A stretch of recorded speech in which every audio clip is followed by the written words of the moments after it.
Condom lebih condom lupa mengai kilo menga lupa try kilo tra free. Amuba, kari porno nang nayolise. Suhagrat ki lapoi maku, honeymoon ki lapoi maku ni yolise.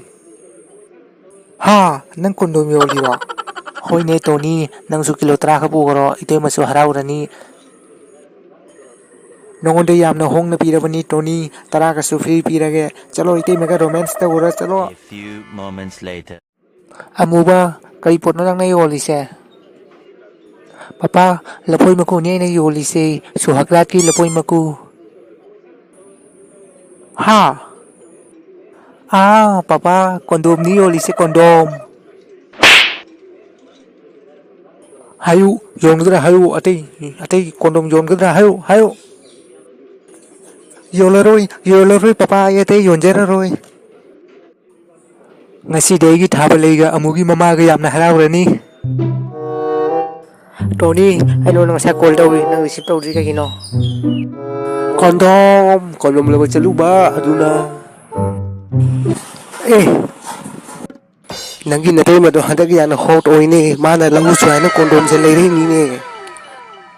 Ngasi di tayo masu romance ki motta lai chalo, tawuro gapa yai ro chalo.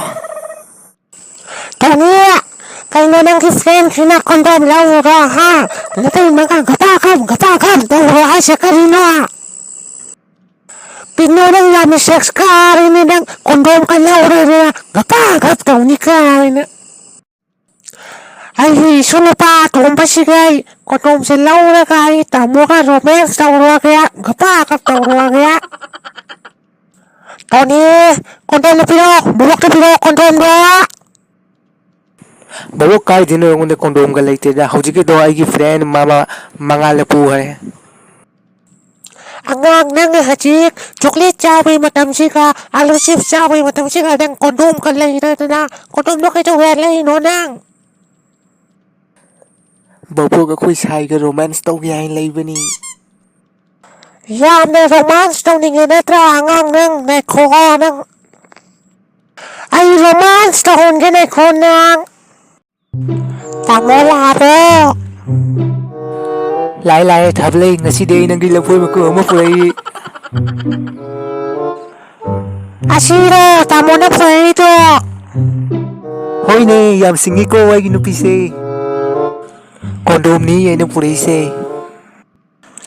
yam na romantic ko tamo siya Lao, lapoi siga romance ta ora si lao.